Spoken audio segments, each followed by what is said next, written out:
pode impactar, inclusive, gerando uma nova pandemia. Então, é uma doença hoje que é extremamente preocupante e com tentativa de controlar em todos os locais do planeta, notadamente aqueles que têm indústria avícola desenvolvida, mas também em países mais indústria avícola ainda bastante simples. É o mesmo controle, a mesma preocupação, né? E é uma doença que vem trazendo um prejuízo muito grande da avicultura mundial. O Brasil, apesar de não ter tido a doença até hoje, a influenza de alta patogenicidade, a influenza aviária de alta patogenicidade, mesmo assim, estão me ouvindo bem também? Sim, professor. Ok, obrigado. Mesmo não tendo a doença, nós aqui temos plano de contenção. No Plano Nacional de Sanidade Avícola, nós temos um plano de contenção de influenza, como temos o plano de contenção da doença de Newcastle. São doenças muito parecidas. Só que a Newcastle ocorre no país desde os anos 50, do século passado, e a influenza, como doença de alta patogenicidade, como eu disse, ainda não ocorreu aqui. Ela está como exótica para a gente, embora vocês vão ver na minha fala que nós já temos isolado de algumas cepas de baixíssima patogenicidade que não causam mortalidade, ok? Mas a doença clínica que traz os grandes prejuízos a nível mundial, nós nunca tivemos no Brasil, ok? Então, como o nome está dizendo, né, um vírus influenza do tipo A, geralmente o tipo A, ele acomete animais, principalmente aves, tá? O tipo B acomete o homem, como o tipo C também pode acometer o homem. Mas para o ser humano, essa influenza que é sazonal,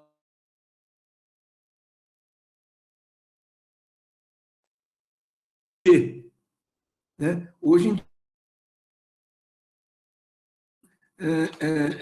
do tipo A, porque nós já tivemos o H1N1 como epidemia, o H 15, 16 anos atrás. Mas geralmente acomete os homens, é o tipo B e o tipo A mais aves. Mas como eles podem sofrer mutação e recombinar tipo A com tipo B, tudo pode acontecer na influenza aviária.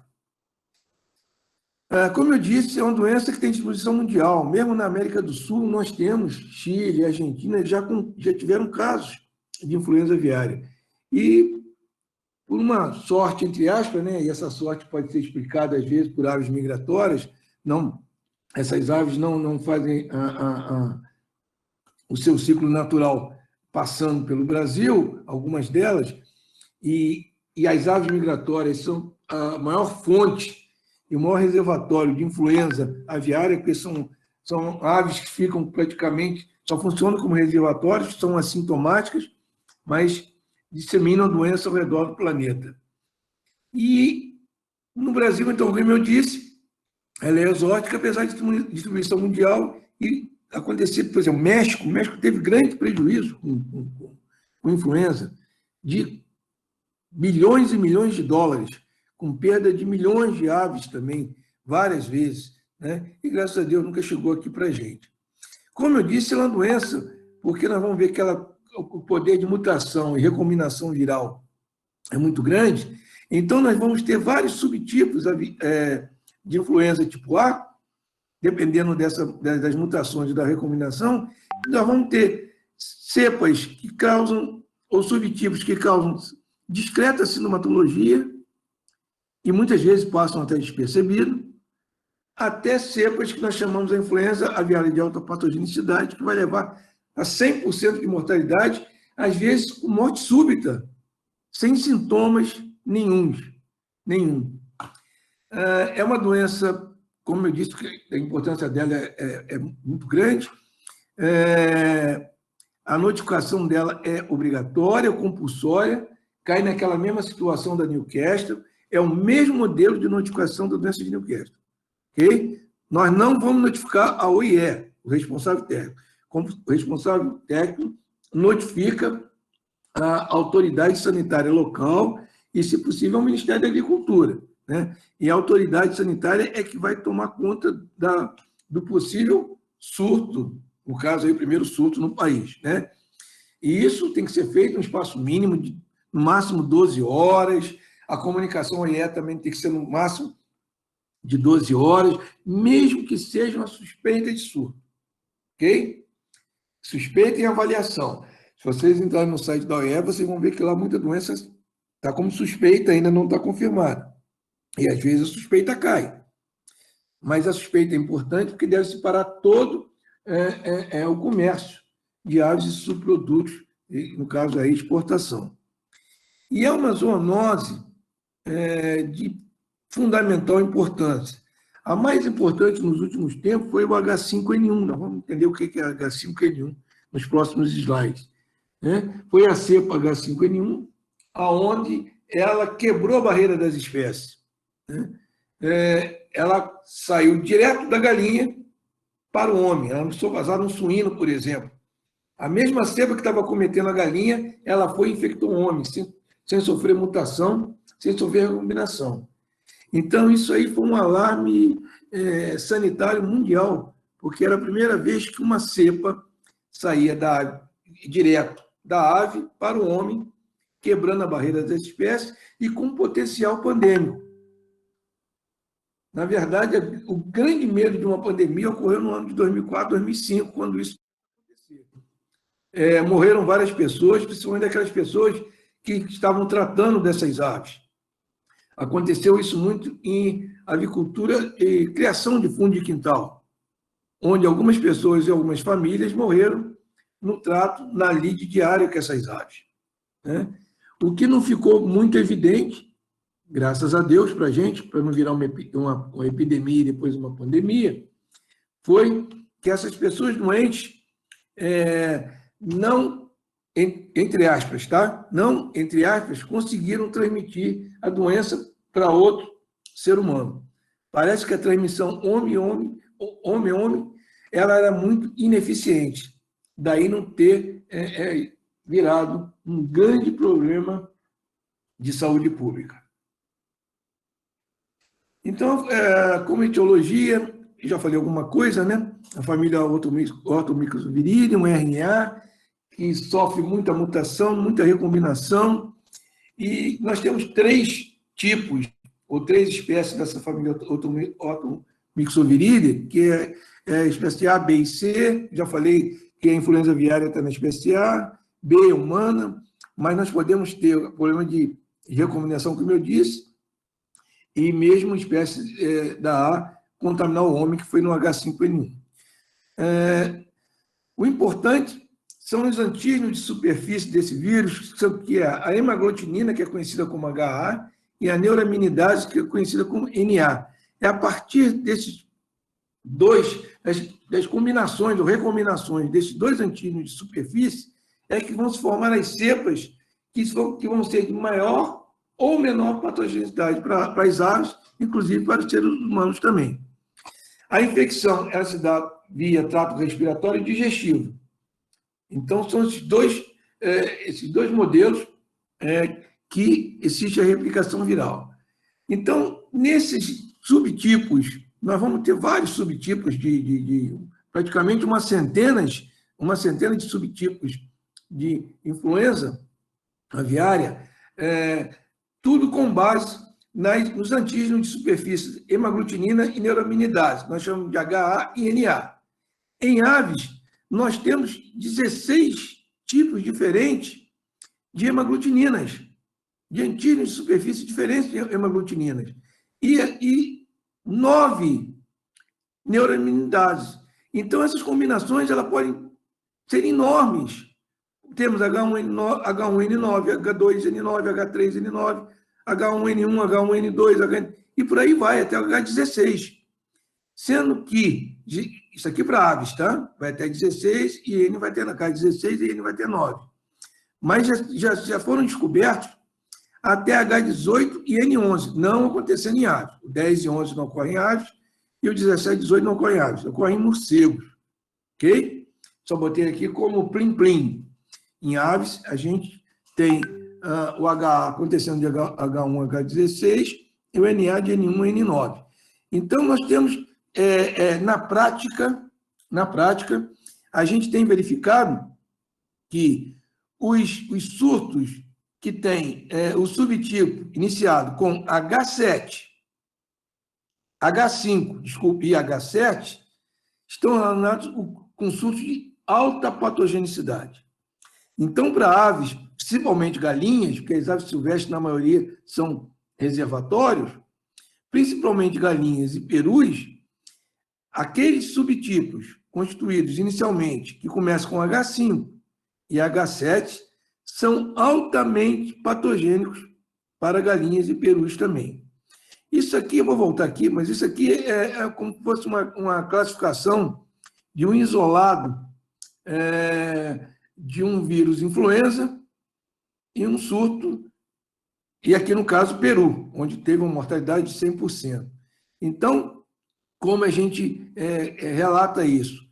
É uma influenza a espécie, o local ou o país, o número da amostra, o ano e o subtipo encontrado. Ok? Então, isso é determinado através de testes de inibição de imunoaglutinação. Tá? São os testes específicos para você chegar à hemaglutinina, a neuraminidase encontrada. Então, isso aqui é nomenclatura para quem trabalha com diagnóstico, laboratório referência. Por exemplo, lá no nosso laboratório de sanidade avícola, nós não vamos fazer isso, porque isso aqui é controle de Estado. É só um laboratório oficial que faz isso. Hoje nós temos 2 laboratórios trabalhando, em Campinas e outro em Porto Alegre. Ok? Mas são laboratórios oficiais, não é um laboratório de universidade que vai fazer isso. 199 significa o quê? Oi? Esse 199 significa o quê? O 199 é um número da amostra que o laboratório deu. Podia eu dar um nome, pode ser até um nome, não precisava ser um número. Ok? Esse é o isolado 199 do laboratório que fez esse isolado na Inglaterra.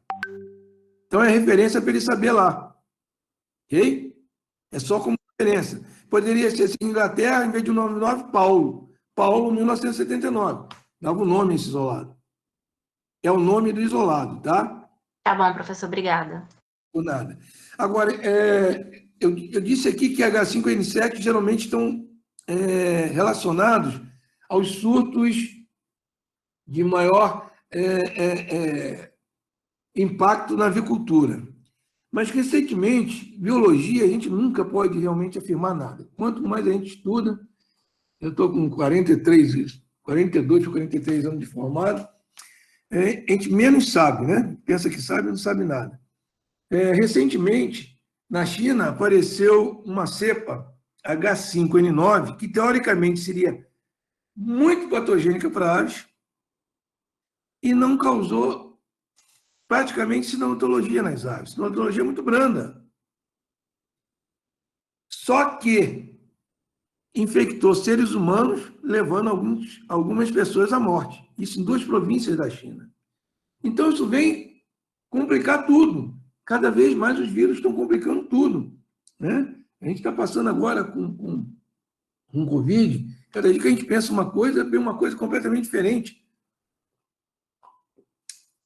Então, biologia é muito difícil trabalhar, e com vírus que sofre muita mutação e recombinação, é mais complicado ainda, e o vírus influenza está nesse...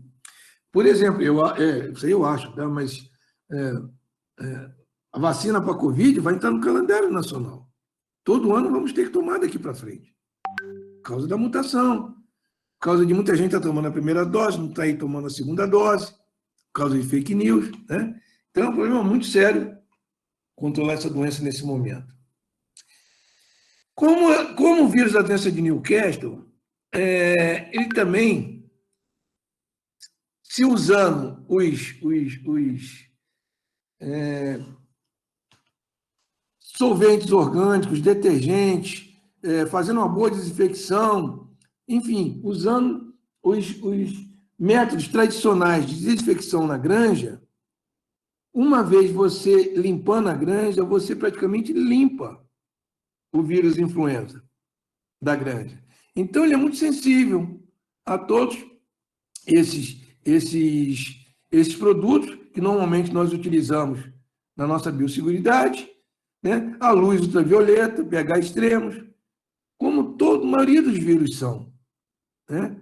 Então, por exemplo, quando a gente está no ar livre, pegando sol, na minha opinião, a possibilidade de você, num dia de sol forte, você, lógico, não falando de frente para ninguém, estando de máscara, a possibilidade de você se contaminar com coronavírus eu acho muito pequena.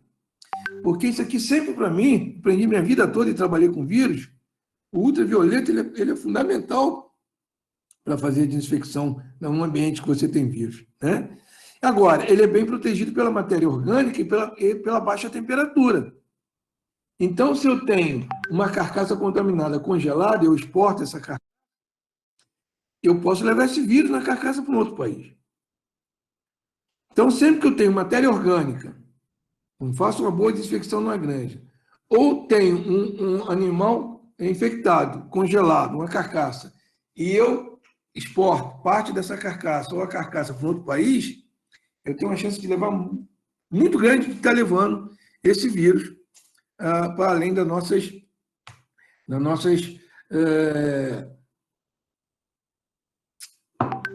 terras, né? Nós vamos exportar e vamos exportar doença também. Por isso que a notificação compulsória dentro do país e fora do país para a OIE, quem faz é o organismo de Estado, é o MAPA, não é o médico veterinário que vai fazer isso, né? O médico veterinário não faz contato direto com o OIE, ok? É o governo brasileiro, através do MAPA. Isso é fundamental para tentar barrar a disseminação dessa doença. Bom, a influenza, ela afeta muitas aves na natureza, ou como reservatório, muitas aves funcionando como reservatório, e aí as aves migratórias, os patos selvagens, gansos selvagens, têm um papel fundamental na disseminação dessa doença. Então, por isso que... vou ver se eu consigo colocar depois no slide para vocês verem as principais rotas das aves migratórias. Vocês vão entender porque no Brasil a possibilidade até hoje não tem acontecido. Mas, mesmo assim, o Ministério da Agricultura, ele hoje tem 12 locais onde ele monitora em 10 estados diferentes, geralmente perto mais do mar, pontos que ele monitora tanto em criações de aves naquela região, como pegando aves silvestres migratórias, coletando material e depois soltando essas aves, para fazer um monitoramento se está vindo cepas de alta patogenicidade para o Brasil. Então, é uma prevenção, é se antecipar o fato. Isso ocorre normalmente o ano todo, né? O Ministério da Agricultura faz isso e o Ministério da Saúde também. Ok? Então, em doença clínica, ela é importante, principalmente para galinhas, perus, codornas, patos, avestruzes e emas. Avestruz é um problema que eu acho que a gente não poderia ter no Brasil. Nunca deveria ter tido avestruz no Brasil, né? Ficar com a nossa ema aqui, pronto. Mas, sendo que, historicamente, os surtos maiores acontecem em galinhas e perus e mais em galinhas. O grande problema mundial da influenza está relacionado a galinhas, tá? E o grande problema são isso aqui, os reservatórios naturais. Por quê? Uma ave migratória, ela, quando está fazendo o percurso de migração, ela desce para beber água. Quando bebe água, ela defeca. Se ela está contaminada, se o vírus está replicando no aparelho digestivo, sem criar doença clínica nessa ave, ela elimina esse vírus através das fezes. E ela defeca nesse lago, ou entra numa granja para comer e para beber, e defeca, contaminando o ambiente da granja.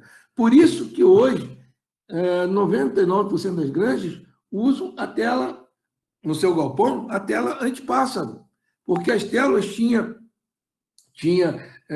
uma malha maior que, às vezes, os pássaros penetravam por ali. Então, o que podia acontecer? Um pássaro se contaminava no lago, aonde passou uma ave migratória e levava essa contaminação para dentro da granja. Ok? Depois do H5N1, as granjas mudaram toda essa maneira de construir galpões com telas antipássaro, justamente preocupados com essa situação.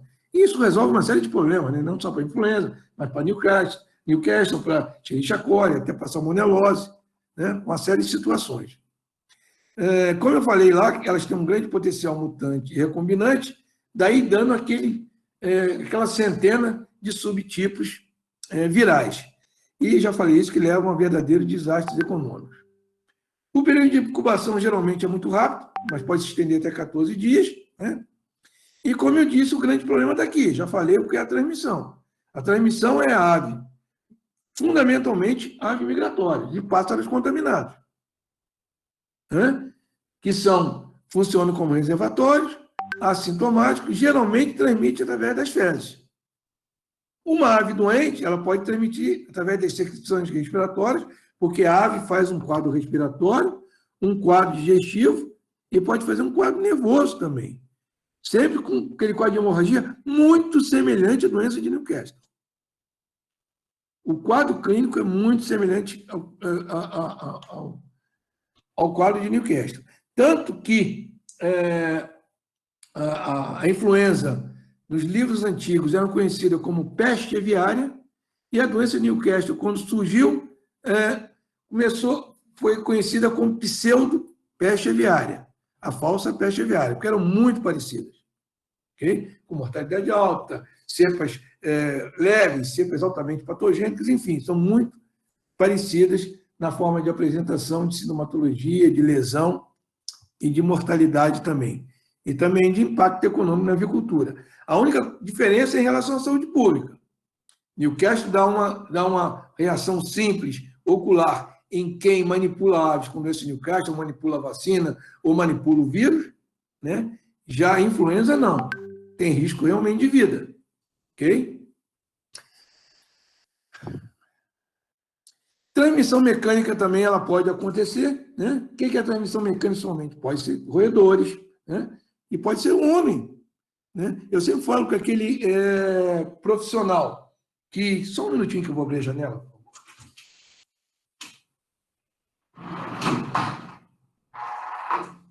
De repente choveu a beça aqui, agora parou. Mas aquele profissional que vai trabalhar numa grande empresa, por exemplo, como a BRF Assadia, Perdigão, e vai dar assistência a N granjas por essa empresa, um responsável de N granjas, ele, se não fizer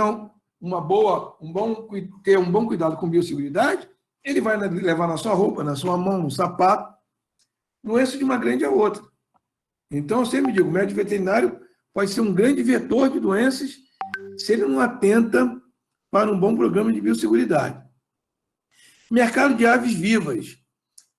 Na época do H5N1, um dos principais focos que ia se fechar logo eram esses mercados, como nós temos aí em Seropédica, no 49, quem é de Campo Grande também tem em Campo Grande.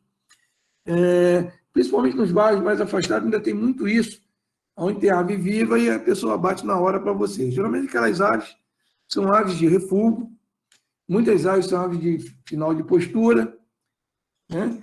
E às vezes aves com salmonelose, e são levados para esses mercados, e ali a pessoa escolhe a ave e abate. Então, o mercado de aves vivas é uma fonte de contaminação muito grande para a influenza. Isso é bem caracterizado na Ásia. A Ásia é o berço de todas essas epidemias, como foi agora o coronavírus. Por causa do ambiente, a forma do homem conviver com animais, a forma do homem consumir esses animais, a forma do homem criar esses animais, a mistura de várias espécies, principalmente mercado de aves ou mercado de animais, nem precisa ser de aves. Mercado geral, se vende tudo. Vou passar aqui para vocês, do suíno à ave, e o suíno com ave para influenza é uma beleza, um próximo do outro, né? Então,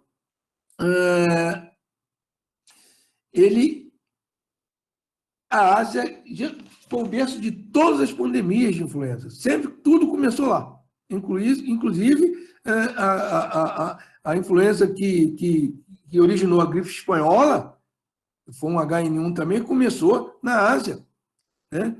Justamente vindo de aves.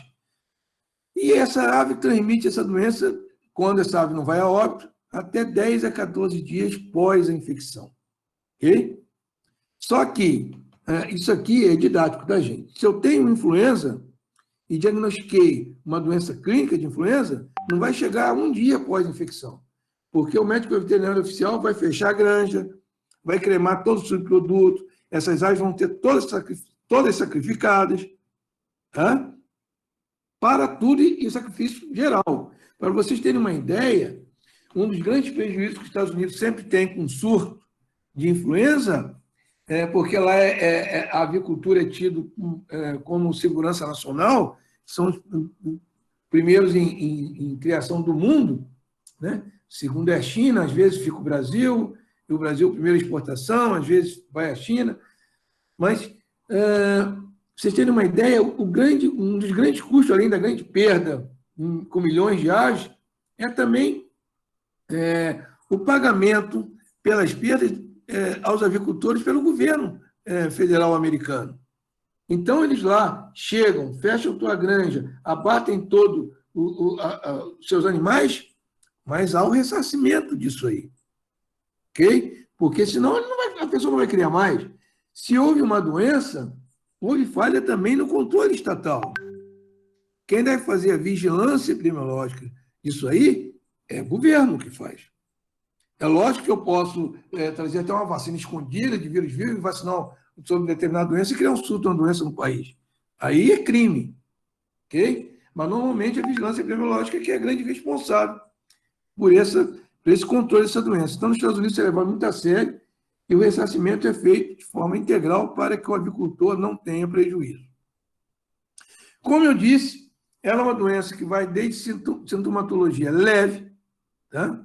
Que às vezes passa despercebido, ou diminuição na velocidade de ganho de peso, ou queda de produção de ovos, geralmente mais isso em aves de postura, né? Esses sinais de produção são mais em aves de postura. Pode ter uma leve descarga nasal ou começar a fazer um quadro clínico mais complicado, onde vai ter conjuntivite, cianose e também edema de cabeça e barbela. Com diarreia. Esse quadro aqui é muito parecido com a doença de Newcastle. Então, por isso, hoje, nós falamos em síndrome respiratória e nervosa das aves. Eu não sei se eu botei isso lá na frente. Eu não botei, devia ter colocado. Não. Mas a síndrome respiratória e nervosa das aves.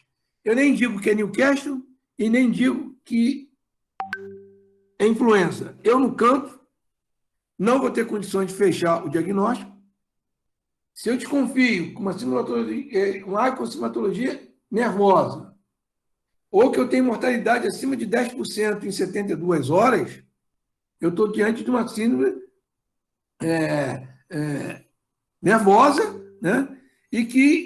Respiratória e nervosa, e que eu tenho que notificar.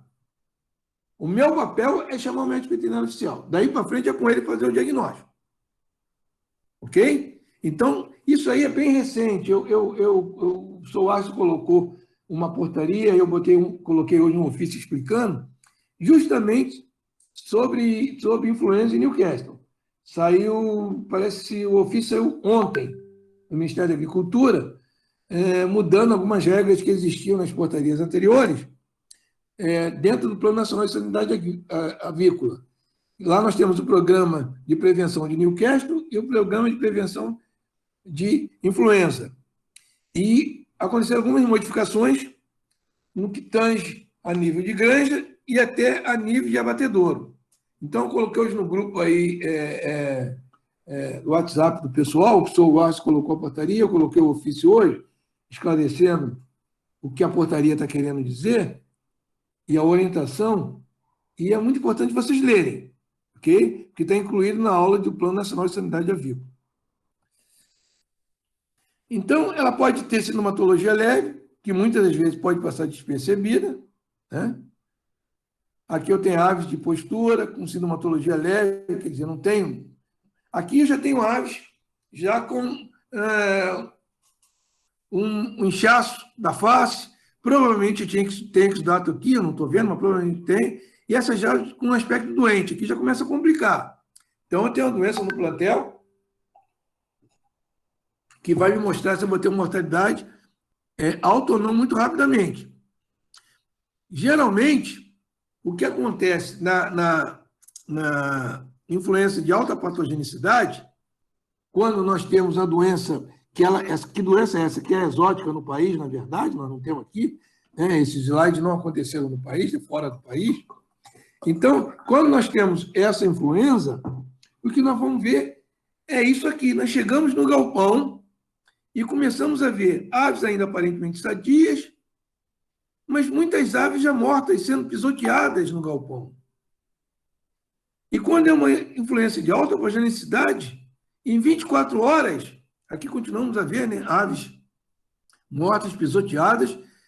Normalmente, quando nós temos uma mortalidade, pode acontecer natural, uma ou outra ave morrer no galpão, isso é natural. Geralmente, quem cuida do galpão já vai tirar essa ave. A gente não deve deixar a ave morta, né? Porque senão vai ter canibalismo, uma ave vai ficar bicando essa ave morta. Mas aqui fica quase impossível, porque começa a morrer várias aves e você não tem como ficar coletando isso tudo quando você chega. Ou, muitas das vezes, nós podemos ver isso aqui. Ó. Saímos à tarde da granja, quando chegamos cedinho para trabalhar na granja, todo o plantel foi a óbito. 100% de mortalidade.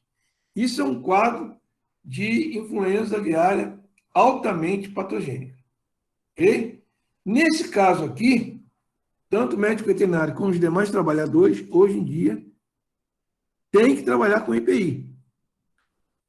Tem que trabalhar com biossegurança, não com biosseguridade. Por quê? Porque essa doença é uma zoonose séria, que pode levar a óbito. Ok? Então, nesse caso aqui, passa a ser biossegurança, esqueça a biosseguridade, EPI realmente para biossegurança, e viu isso aqui, não faça nem nada. Comunica na hora, o médico veterinário oficial fecha a granja, comunica o dono da granja, nada entra, nada sai, e vão partir para o diagnóstico oficial, e essas aves provavelmente vão ser todas cremadas, enterradas, e todo cama, tudo, ração que está nessa granja, tudo tem que ser eliminado. Ok? Eu disse que sintomatologia é muito parecida com o Newcastle, tem uma sinotria respiratória, posso ter diarreia. Se essas aves não têm se a cepa não for tão violenta, causar uma mortalidade entre 50% e 60%, essas aves que sobrevivem depois do quarto, quinto dia, podem apresentar uma sintomatologia nervosa, como o Newcastle também, mas existem algumas lesões que chamam a atenção para a influenza e que não acontecem em doença de Newcastle. Ok?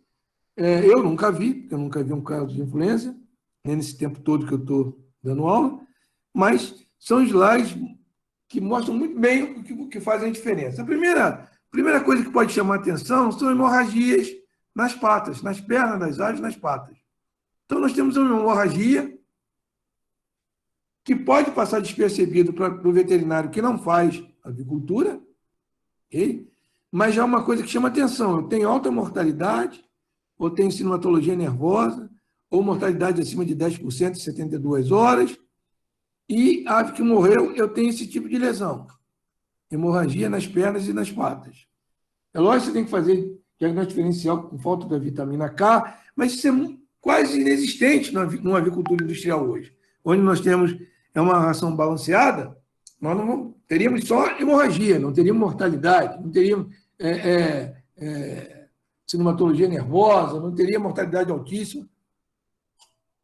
Então, esses dados com hemorragia na pata já nos deixa de antena ligada para a possibilidade de ser influenza e não Newcastle.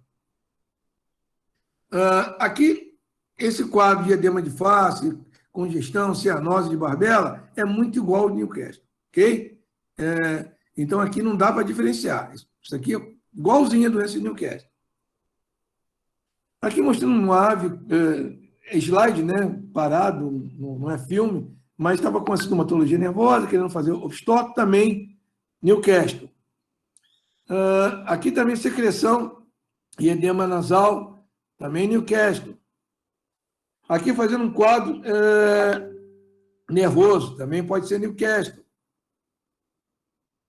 Então, de sintomas, o único que pode chamar atenção é o sinal de uma hemorragia nas patas.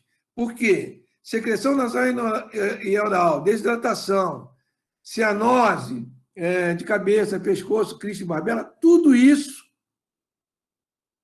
acontece na doença de Newcastle também. Não dá para fazer o diagnóstico diferencial, ok? Lembrando a vocês que o Ministério da Agricultura, esses 2 laboratórios que eu falei, eles são referência para Newcastle e para influenza. Então, lá se faz o diagnóstico diferencial com a definição do agente etiológico, ok?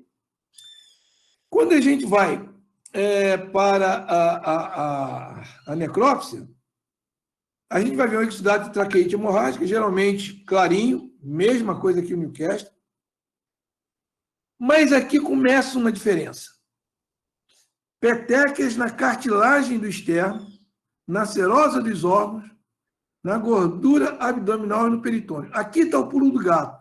Porque hemorragia no proventrículo, hemorragia e congestão na moela, também temos em doença de Newcastle. As duas são doenças hemorrágicas. As duas têm a característica de causar hemorragia em vários órgãos. A nível intestinal também. Deixa eu te falar. Só que Será que vocês conseguem... petecas na cartilagem do externo, na serosa dos órgãos, na gordura abdominal e no peritônio, na serosa dos órgãos também Newcastle faz, tá? Mas petecas na cartilagem do externo, na gordura abdominal e no peritônio,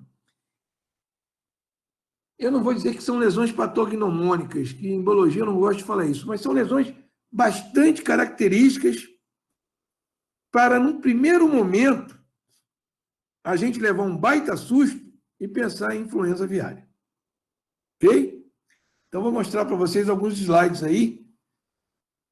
As hemorragias intestinais, como eu acabei de falar, no Newcastle e influenza, são lesões idênticas, hemorragias ovariana também, mesma coisa.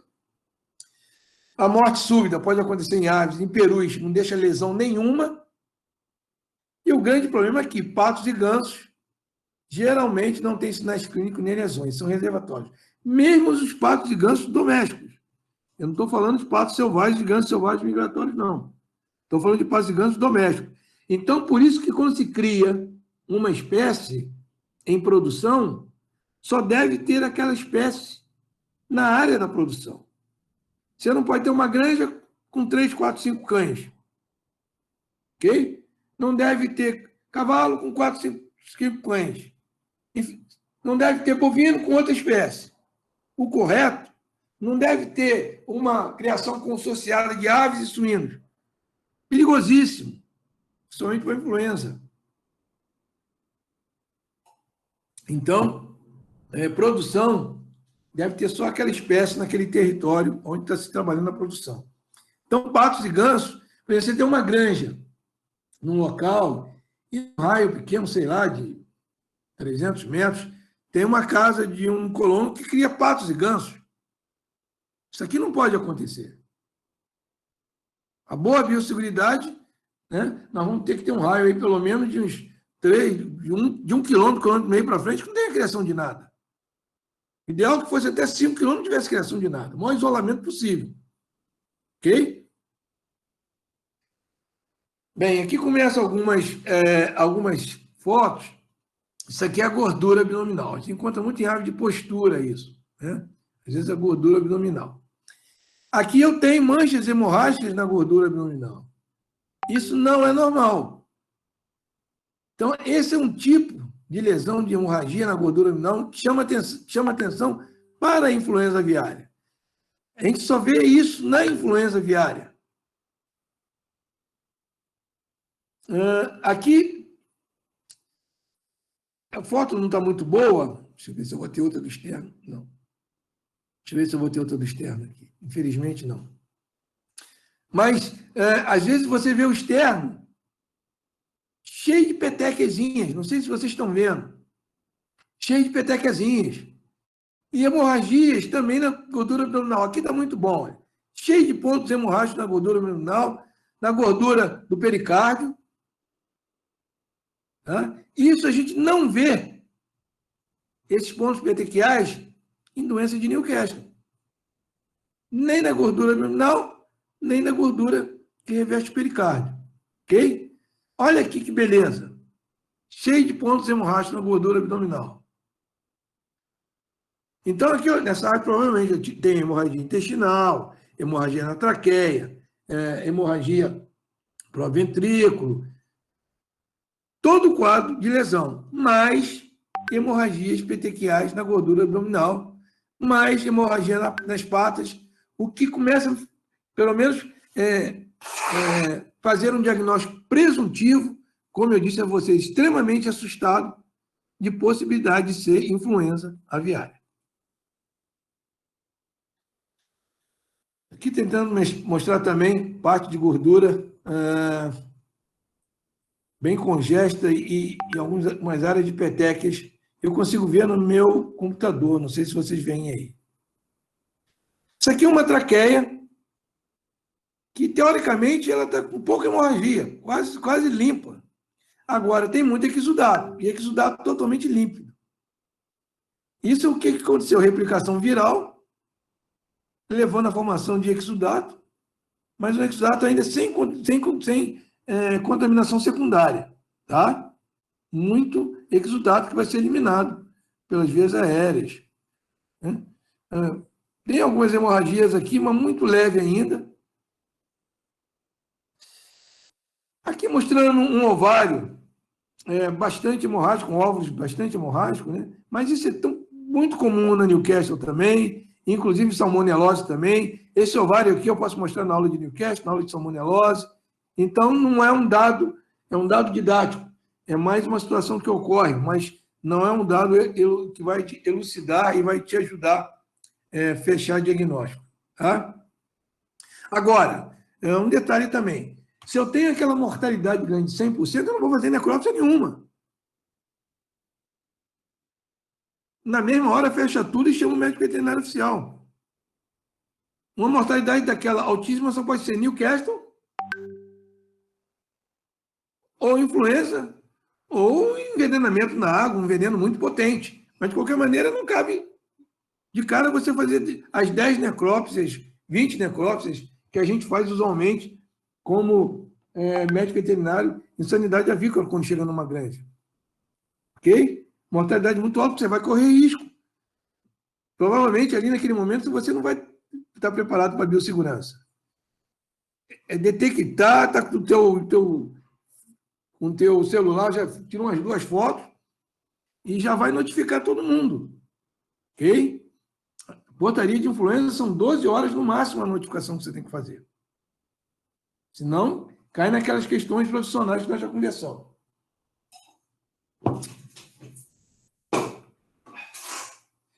Uau, 3h50 já. Então, nós temos várias lesões, o pâncreas também pode estar hemorrágico.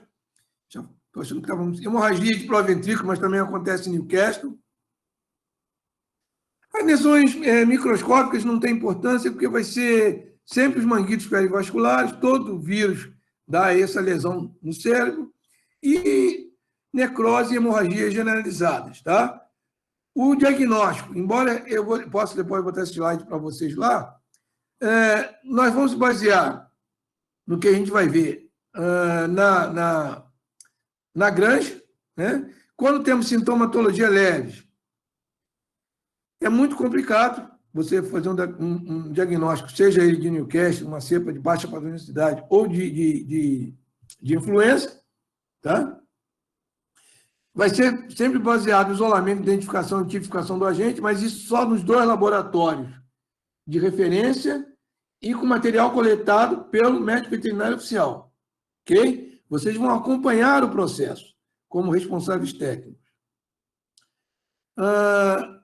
Geralmente, tanto como doença de Newcastle como influenza, se for de alta velocidade, a queda vai ser até total de postura, porque pode matar todas as aves, né? Sintomatologia nervosa é um sintoma muito importante, porque às vezes podemos ter mortalidade, sei lá, de 30% a 50%, e logo depois sintomatologia nervosa, mas uma mortalidade de 30% a 50% já tem que ser notificado aos órgãos de defesa em 12 horas, porque provavelmente é uma doença dessa síndrome respiratória nervosa.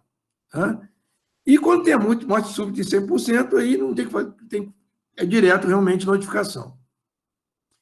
Praticamente a gente isola esse vírus de todos os sistemas, tá? De todos os sistemas a gente consegue isolar esse vírus e usa também o RT-PCR de forma mais rápida para fechar o diagnóstico de influenza aviária. Temos algumas provas também que utilizamos para o diagnóstico, inclusive a inibição da hemaglutinação com soros monoespecíficos para determinar qual a combinação viral está presente nessa amostra viral. O diagnóstico diferencial, já falei, não vou ficar repetindo, né? E deve fazer com toda doença que dá sintomatologia respiratória e nervosa. Poderia colocar até aqui doença de Marek também, embora seja bastante diferente. Mas, fundamentalmente, é fazer diagnóstico diferencial com doenças de Newcastle, né? Em relação a doenças de alta mortalidade. Tanto Newcastle como influenza hoje estão num grupo que chamam síndrome respiratória neural das aves. Então, se eu tenho uma síndrome respiratória neural de aves, eu tenho que fazer notificação, porque pode ser influenza, pode ser Newcastle. Aqui está o grande diagnóstico diferencial, ok? O controle, eu vou passar batido, porque vocês vão ter que ler lá no Plano Nacional de Sanidade Avícola, o que nós enviamos para vocês essa semana, e ler o Programa de Prevenção de Influenza Aviária no Plano Nacional de Sanidade Avícola. Ok? Esse plano, ele é dinâmico, né? Como vocês viram, tinha uma portaria que era de 2006, ontem foi colocada uma nova portaria, desculpe, dia 16, ontem saiu o ofício explicando a portaria, porque tudo vai depender das mudanças principalmente a nível mundial, né? Porque nós estamos fazendo prevenção com base no que ocorre no mundo, nós não tivemos aqui, como ela é exótica para a gente, né? Então, tem todo ali fala sobre tudo, isolamento, medidas gerais de desinfecção, controle no trânsito de pessoas e veículos, como se faz o monitoramento, enfim, tudo, né? E muitas das coisas nós já falamos aqui. A estratégia de sacrifício e eliminação é muito importante. E eu falo, por último aqui, referenciar lá no Plano Nacional de Sanidade Avícola, principalmente da portaria número 17. Uau, portaria. Só um momentinho.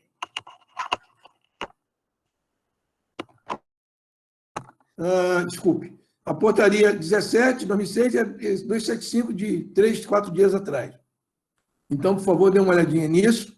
Isso aí é uma atividade assíncrona, dá uma boa estudada no Plano Nacional de Sanidade Avícola, e nesse caso específico aqui, nos planos de prevenção de Newcastle e influenza aviária. Tá? Existe vacina, mas a vacina interfere no controle da doença, então a vacina é proibida pelas agências internacionais, ela interfere no monitoramento sorológico, e o que se faz muito é a vigilância sanitária, né? E a vigilância epidemiológica, em todos os níveis, fazer sempre medidas máximas de biosseguridade. O correto em toda e qualquer área de produção é o movimento mais restrito possível de pessoas. E lá também, no Plano Nacional de Sanidade Avícola, vocês vão ver o programa de sacrifício e eliminação de aves, os programas. Isso aqui é fundamental. Isso aqui é com vocês, sempre com vocês. Sempre fazer o quê? Instituir um programa de educação sanitária no local que vocês estiverem trabalhando, sempre com informação e treinamento da sua equipe. Eu teria uma série de coisas para mostrar para vocês, mas como zoonose, né? Mostrando as criações de fundo de quintal que tem na Ásia, você cria várias espécies juntos, depois leva espécies diferentes para os mercados e mistura a galinha com outras espécies, leva em cima da sua moto. E dentro desses mercados é onde é criação de subsistência. Então, você tem que vender isso para você poder comer, né? Aqui, por exemplo, num país africano, onde nós temos várias espécies aviárias em cima dessa moto no mercado para venda, né? Aqui no Taiwan, né? Várias espécies aviárias também. E esse é o grande problema, porque depois as pessoas não vendem. Estou vendo de novo aqui.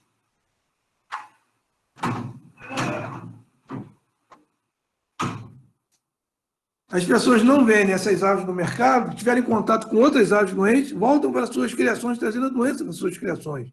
E eles perpetuam doenças assim, sempre vão passando de aves para outras aves, e na maioria das vezes essas aves que são reservatórios, né? Até contaminar galinhas, né? Ou então as aves, as criação de patos domésticos, né? As aves migratórias vêm nesses lagos, bebem água, defecam, contaminam essa criação de ave doméstica, de patos domésticos, e ela leva lá para aquele mercado para misturar com as outras aves, contaminando as demais. Então, isso aqui é uma foto que eu peguei também de um amigo, mas eu estive num país africano e vi muito isso. Engraçado que eu tinha uma foto parecida com essa, e uma criança ajudando a mãe também, com várias espécies aviárias vendendo numa granja. E, por último, aqui, rapidamente, são as principais rotas migratórias que vêm da Ásia, geralmente o problema está aqui na Ásia, né? E essas aves migratórias passam muito pela África, contaminam a Europa, e geralmente vão à América do Norte. Por isso que a América do Norte tem muito problema. O México passa um sem número de aves migratórias, porque em aves migratórias tem a rota do Pacífico. Praticamente, nós só temos uma rota de ave migratória passando no Brasil. Né? A maioria delas aqui, 3 ou 4, fez rota do Pacífico. Então, por isso que pega os países como eu falei, Chile, México, principalmente, né? Mas mesmo assim é feito um controle muito grande no país, perto das praias, por causa dessa rota 3, né? E por causa dessa rota também, que ela fica rodando, né?